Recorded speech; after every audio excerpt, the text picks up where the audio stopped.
Hello student, अब देखते हैं हम अति पूंजीकरण के प्रभाव। इससे पहले अभी मैंने आपको एक्सप्लेन किया था अंडर ओवर कैपिटलाइजेशन की रियल में क्या था, क्या कॉजेज थे और हाउ वी कैन रेमेडाइज जो थी वो मैंने आपको एक्सप्लेन की थी कि किस तरीके से हम अल्प पूंजीकरण के प्रभावों को दूर कर सकते हैं। अब आता है what are the impact of over capitalisation, कि जब किसी फर्म में अति पूंजीकरण की स्थिति हो जाती है, फर्म के रिटर्न बहुत लोअर होती है, फर्म डिविडेंड नहीं दे पाती है, कम्पिटिटिव फर्म का डिविडेंड रेट बहुत ज़्यादा हाई होता है, बुक वैल्यू और मार्केट वैल्यू एसेट्स और कैपिटल दोनों में डाउनफॉल शो होता है, बुक वैल्यू और मार्केट वैल्यू में बहुत ज़्यादा डिफरेंस आ जाता है, तो ऐसी सिचुएशन का क्या क्या इम्पैक्ट पड़ता है। तो इस इम्पैक्ट को हमने 4 कैटेगरी में डिवाइड किया है। तो अल्प पूंजीकरण अति पूंजीकरण के प्रभाव सबसे पहला कंपनी पर, अंशधारियों पर, श्रमिकों पर और समाज पर। इस प्रकार हम इन प्रभावों को 4 भागों में देखेंगे कि हमारे अर्थव्यवस्था के अलग अलग सेक्टर पर इसका क्या इम्पैक्ट पड़ रहा है। तो सबसे पहला कंपनी पर। देखिए, कंपनी जो है वो हमारी इकोनॉमिक का बेस है, वो किसी एक्टिविटी में, इकोनॉमिक एक्टिविटी में इन्वॉल्व है, कंट्री के लिए बहुत ग्रोथ रेट को हाई करने में बहुत ज़्यादा रोल प्ले कर रही है। अब अगर ऐसी कंडीशंस हो, किसी कंपनी में ऐसी कंडीशंस क्रिएट हो जाए अति पूंजीकरण की, तो उस कंपनी पर क्या प्रभाव पड़ेगा। देन फर्स्ट है ख्याति में हानि, कि कंपनी की गुडविल, ख्याति, सब रेपुटेशंस जो है वो गिर जाएगी मार्केट में, बाजार में उसकी ख्याति का नुकसान होगा। लोग यही कहेंगे कि यार ये कंपनी फेल हो रही है, ये प्रॉपर डिविडेंड नहीं दे रही है, शेयर होल्डर्स को बराबर रिटर्न नहीं दे पा रही है, इसके शेयर की मार्केट वैल्यू लगातार गिरती जा रही है। तो मार्केट में जब ऐसी अफवाहें बोलो या हकीकत बोलो जब तेजी से बढ़ती है, तो कंपनी की गुडविल लगातार गिरेगी, कंपनी की रेपुटेशन गिरेगी, क्योंकि कंपनी रिटर्न अर्न करने में सक्सेस नहीं हो पा रही है। तो this is the bad impact which show on company, loss of goodwill. ये कंपनी का सबसे पहला नुकसान होगा कि उसकी गुडविल लॉस हो जाएगी। उसके बाद पूंजी प्राप्ति में कठिनाई, कि नेक्स्ट टाइम अगर कंपनी कोई सेकेंड इशू लॉन्च कर रही है, कैपिटल का, बॉन्ड का, डिवेंचर्स का, किसी का भी इश्यू है, तो अब कंपनी को कैपिटल प्राप्त करने में कठिनाई होगी। कैपिटल प्राप्त करने में कठिनाई क्यों होगी, क्योंकि ऑलरेडी उसकी रेपुटेशन गिर रही है, डिविडेंड रेट लोअर है, शेयर के मार्केट प्राइस गिरते जा रहे हैं। तो ऐसे समय में कोई भी इन्वेस्टर्स अपनी कैपिटल को इस कंपनी में इन्वेस्ट नहीं करेगा, इस कंपनी के शेयर में इन्वेस्ट नहीं करेगा, तो कंपनी को ये प्रॉब्लम फेस करनी पड़ेगी कि अब वो कैपिटल आसानी से प्राप्त नहीं कर पाएगी पूंजी बाजार से या अन्य मौद्रिक बाजार से, उसको पूंजी प्राप्ति में अब कठिनाई फेस करनी पड़ेगी क्योंकि उसकी रेपुटेशन गिर रही है। नेक्स्ट आता है ऋण प्राप्ति में कठिनाई। अब कंपनी को लोन में भी प्रॉब्लम फेस करनी पड़ेगी। लोन में क्यों प्रॉब्लम फेस करनी पड़ेगी, क्योंकि जब आपकी रिटर्न ही नहीं है तो आप इंटरेस्ट कहाँ से पे करोगे। तो कोई भी पर्सन, इंस्टीट्यूशंस उसको लोन पे नहीं करेगा, क्योंकि उनको मालूम है कि कंपनी की रेपुटेशन डाउन पे जा रही है। अगर उनको लोन दिया तो उसकी रिकवरी इम्पॉसिबल है। रिकवरी तो क्या, इंटरेस्ट भी टाइम पर नहीं मिल पाएगा, क्योंकि जब अर्निंग ही नहीं है तो इंटरेस्ट कहाँ से पे करेगी कंपनी। तो कंपनी को ऋणों की प्राप्ति में भी कठिनाई होगी, चाहे वो संस्थागत हो चाहे वो व्यक्तिगत ऋण हो, कहीं से भी कंपनी प्राप्त करने का प्रयास करे। उसके बाद एक रहती ऊंची लाभांश दर। अब कंपनी क्या करेगी, जब उसको लग रहा है कि मेरी रेपुटेशन गिर रही है और ये हो रहा है, तो वो गड़बड़ी में आकर के थोड़ा सा क्या करेगी, कृत्रिम ऊंची दर से लाभों को देने की कोशिश करेगी, जबकि रियलिटी है कि उसके प्रॉफिट नहीं हो रहे, उसकी अर्निंग बहुत लोअर है, वो 6% भी प्रॉफिट नहीं दे पा रही है, बट वो अपनी रेपुटेशन को बनाए रखने के लिए एक artificial rate of dividend declare कर देती है कि मैं 10% का डिविडेंड दूंगी। अब कृत्रिम लाभांश दर के चक्कर में उसको अपनी कैपिटल में से पेमेंट करना पड़ेगा या रिजर्व फंड में से उसको पेमेंट करना पड़ेगा, तो ये भी कंपनी के लिए एक तरीके से हानि की बात है। उसके बाद है समापन की मांग, कि अगर कंपनी कंटिन्यूस अनसक्सेसफुल रहती है, लगातार लाभांश नहीं वितरित कर पाती है, तो कहीं ना कहीं शेयर होल्डर की लास्ट में डिमांड आ जाएगी वाइंडिंग ऑफ द कंपनी, कि कंपनी का समापन कर दिया जाए, कंपनी को बंद कर दिया जाए, क्योंकि जो कंपनी अर्निंग ही नहीं कर पा रही है, ऐसी कंपनी को चलाने का कोई भी फायदा नहीं है। तो जो इन्वेस्टर्स है, जिन्होंने इस कंपनी में पैसा लगा रखा है, वो कंपनी के समापन की मांग कर सकते हैं साधारण सभा के अंतर्गत।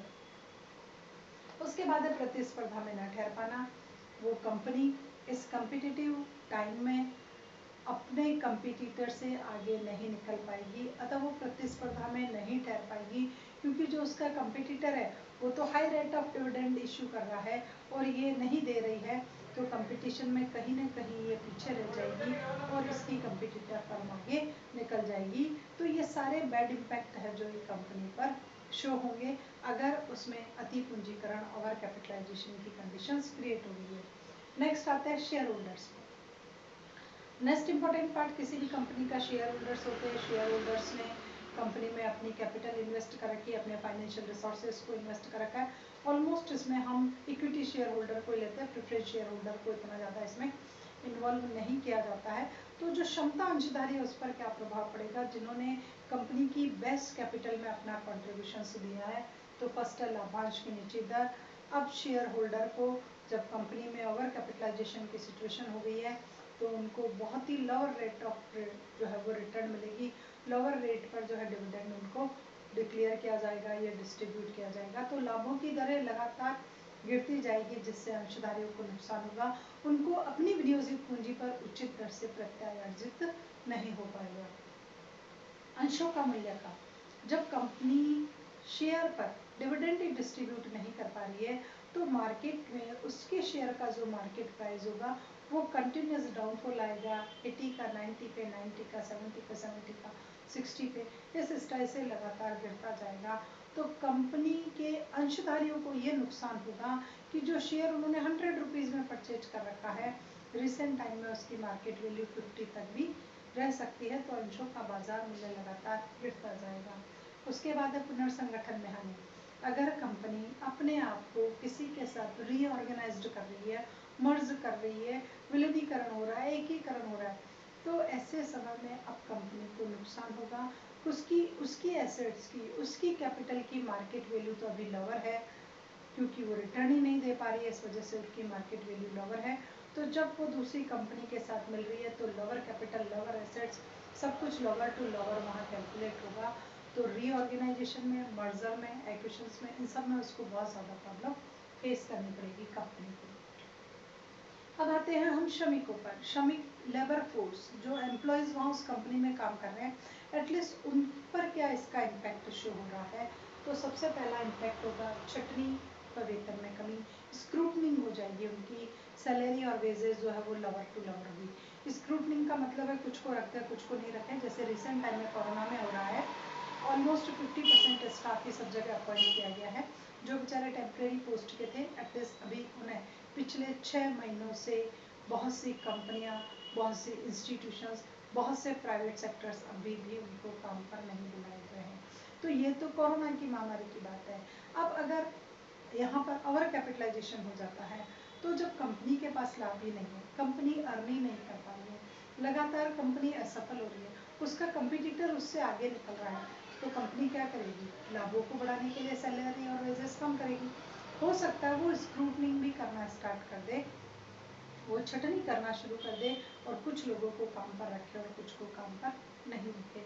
उसके बाद आता है श्रम सुविधाओं में कटौती। इट मे बी पॉसिबल कि अगर वो आपकी स्क्रूटनिंग नहीं करे और आपका वेतन नहीं कटे, तो जितनी भी वेलफेयर स्कीम का बेनिफिट्स आपको मिल रहा था, जितने भी अदर अलाउंसेस आपको मिल रहे थे, दूसरे भत्ते मिल रहे थे, house rent, medical, education, other facility, other welfare scheme, provident fund, pension, gratuity, हो सकता है वो सारी सुविधाएं कम हो जाए, कटौती हो जाए, उनमें ट्रांसफ़र ही नहीं हो। तो इट मे बी पॉसिबल, ऐसा भी हो सकता है। तो लेबर को दोनों कंडीशन में वहाँ नुकसान होगा, जब उसकी सैलरी कटी या उसको वेलफेयर स्कीम्स का बेनिफिट नहीं मिला। नेक्स्ट इम्पैक्ट आता है सोसाइटी पर। अब आपका कंपनी हो गया, अंशधारी हो गया, वहाँ काम, उनकी लिंक अलग थी। अब है सोसाइटी, जिस कंट्री में ये कंपनी चल रही है ओवर कैपिटलाइजेशन वाली, then what are the impact show on this type of society. इस प्रकार की सोसाइटी पर क्या इम्पैक्ट शो होते हैं। देन फर्स्ट ऑफ ऑल मूल्य में वृद्धि। अब समाज में क्या होगा, जो कंपनी वो प्रोडक्ट कर रही है, अब कंपनी अपने लाभों को आगे बढ़ाने का प्रयास करेगी, और जब कंपनी अपने प्रॉफिट को आगे बढ़ाने का प्रयास करेगी तो कहीं ना कहीं वो कॉस्ट के साथ खिलवाड़ करेगी। तो वो कॉस्ट ऑफ जो उसका प्राइस है वो हाई बता देगी, मार्केट प्राइस, और वही वस्तु पहले कम दामों पर थी, बाजार में आपको ऊंचे मूल्य पर खरीदनी पड़ेगी। तो समाज और सोसाइटी को ये नुकसान होगा कि उनको वही कमोडिटी इस कंपनी में ओवर कैपिटलाइजेशन होने की वजह से अब ऊंचे दामों पर या ऊंचे मूल्यों पर खरीदनी पड़ेगी। तो यहाँ पर जनता का शोषण होगा, समाज का शोषण होगा, हमारा संतुष्टि का स्तर जो है वो गिरेगा। उसके बाद अंशों में सट्टा, इट मे बी पॉसिबल कि कुछ स्पेक्यूलेटिव एक्टिविटीज स्टार्ट हो जाए। कुछ लोग सोचे कि यार अभी गिर रहे हैं तो इन फ्यूचर बढ़ेंगे, जबकि बढ़ेंगे कुछ नहीं, तो वो स्पेक्यूलेटिव एक्टिविटीज़ में इन्वॉल्व हो जाते हैं और डाउन होने पर प्राइस वो शेयर को परचेज करना शुरू कर देते हैं। तो सट्टे की प्रवृत्तियाँ ऐसी कंपनी के अंशों में बढ़ने के चांसेस रहते हैं। उसके बाद है घटिया किस्म, इट मे बी पॉसिबल कि अगर वो कॉस्ट आपकी नहीं हाई कर रही है तो वो आपकी क्वालिटी के साथ कुछ खिलवाड़ कर सकती है, वो उसकी क्वालिटी थोड़ी लोअर कर देती है। वही कमोडिटी, वही सब कुछ same, labelling same, packing same, सब बस अब वहाँ क्वालिटी के साथ थोड़ा छेड़छाड़ हो गया। पहले हाई क्वालिटी थी, अब लोअर क्वालिटी है, इन्फीरियर क्वालिटी है, प्राइस वो के वही है। तो आपको लगेगा प्राइस तो वो के वही है, अंदर से क्वालिटी किसने चेक करी। बट ये आपके लिए हाइजीनिक नहीं रहेगा, आपकी हेल्थ के लिए हार्मफुल शो हो सकता है। तो समाज और सोसाइटी को वैसे भी नुकसान होगा अगर फर्म उसकी किस्म के साथ खिलवाड़ करती है, चेंजेस करती है तो। और ऐसा होगा सोसाइटी में अगर ओवर कैपिटलाइज्ड कंपनी ज़्यादा बढ़ती जाएगी। उसके बाद उद्योग का बंद होना, अगर कंपनी की लगातार हानियाँ हो रही है, रिटर्न नहीं अर्न कर पा रही है, प्राइस लोअर हो रहे हैं, तो इट मे बी पॉसिबल कि वो इंडस्ट्री, वो उद्योग, वो कंपनी या वो फर्म बंद हो जाए। क्योंकि ज़्यादा लाभों को कम होना भी कोई कंपनी बर्दाश्त नहीं कर सकती है। तो कुछ कंपनियां अपना उत्पाद या अपना प्रोडक्शन या अपनी इकोनॉमिक एक्टिविटीज़ को बंद कर देती है, तो समाज में उद्योग धंधे बंद होने लग जाएंगे। उसके बाद बेरोजगारी, उसका एक नेगेटिव इम्पैक्ट और शो होगा।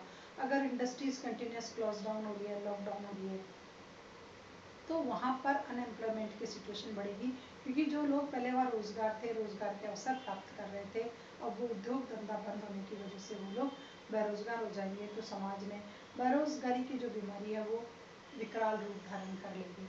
उसके बाद अर्थव्यवस्था में निराशा, और एक बिंदु ऐसा आएगा जब अर्थव्यवस्था में निराशा आने लग जाएगी, क्योंकि लगातार बेरोजगारी, आय का स्तर कम होना, ये थोड़े से नेगेटिव पॉइंट्स हैं जो समाज में निराशावादी विचारधारा को जन्म देते हैं और पूरे समाज को निराशा के जाल में पकड़ लेते हैं। तो यहाँ पर यह भी हो सकता है कि अर्थव्यवस्था में निराशा हो जाए। उसके बाद लास्ट है पूंजी निर्माण और पूंजी की गतिशीलता पर प्रभाव। पूंजी निर्माण की जो दर है हमारी अब वो कम हो जाएगी समाज में। कम क्यों हो जाएगी? क्योंकि लोगों के पास एम्प्लॉयमेंट अपॉर्चुनिटी नहीं है, अर्निंग लोअर हो रही है।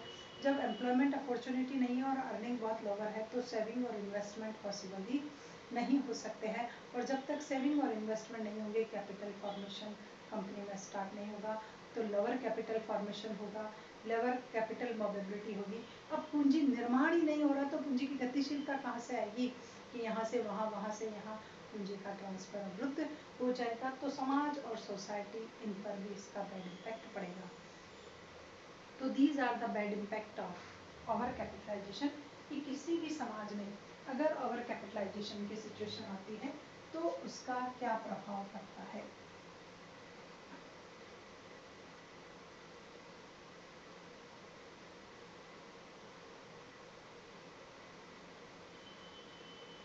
अब आते हैं हम अल्प पूंजीकरण पर। अति पूंजीकरण खत्म हो गया है यहाँ, अब आता है आपका अल्प पूंजीकरण। तो अल्प पूंजीकरण जो है वो बिल्कुल इस अति पूंजीकरण के एकदम रिवर्स की सिचुएशन है। जहाँ वहाँ मैंने आपको पहले बताया कि कंपनी अपने लाभों को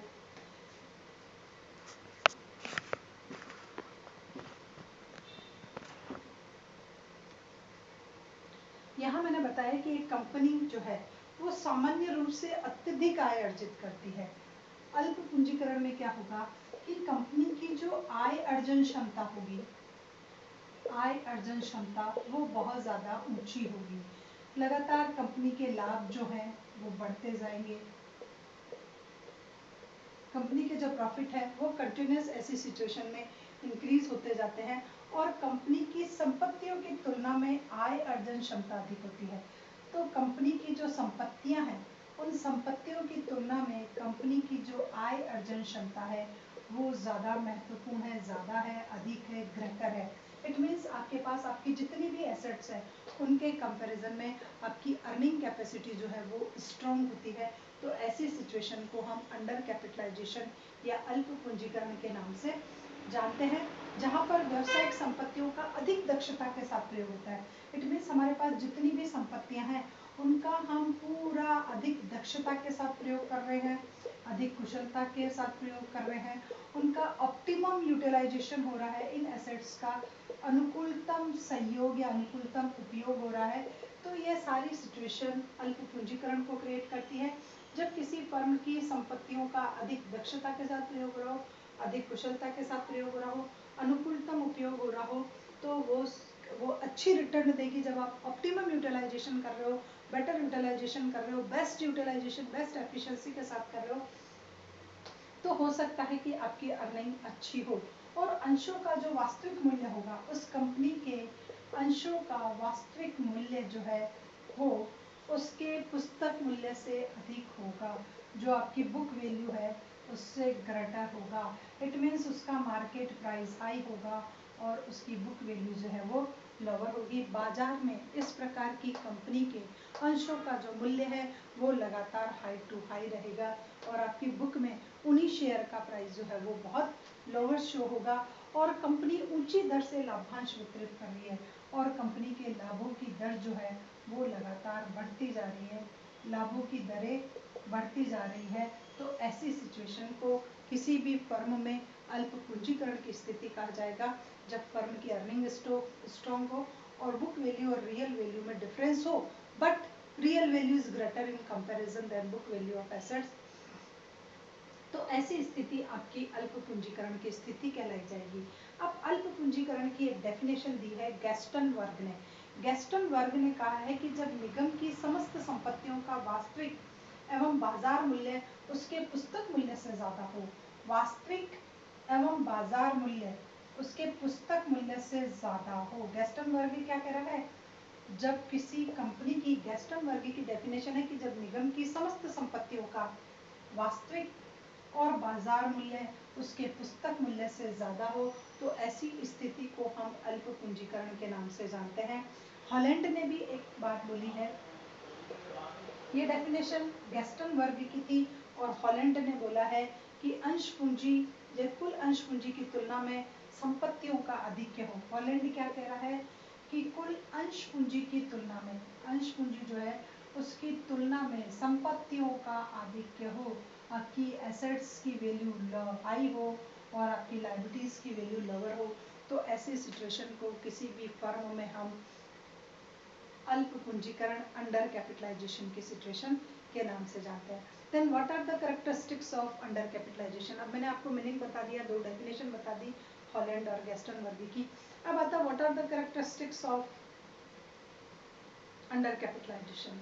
देन फर्स्ट कैरेक्टरिस्टिक्स क्या होगी कि earning rate is continuous increasing, कि फर्म के लाभों की दरें लगातार बढ़ेगी, फर्म के लाभों की दरें लगातार बढ़ती जाएगी। उसके बाद दूसरी डिफरेंस क्या होगी कि फर्म अधिक दक्षता या कुशलता के साथ काम कर रही है, फर्म की संपत्तियों की तुलना में उसकी आय अर्जन क्षमता अधिक है, फर्म कंपटीटर, फर्म जो है वो प्रतिस्पर्धी फर्म की तुलना में अधिक लाभ अर्जित कर रही है, फर्म अधिक लाभ दे रही है, फर्म के अंशों का बाजार मूल्य लगातार बढ़ता जा रहा है, बाजार मूल्य फर्म का, अंशों का बाजार मूल्य लगातार बढ़ता जा रहा हो, ऐसी सिचुएशन हो, तो उस सिचुएशन को हम अल्प पूंजीकरण के नाम से जानते हैं।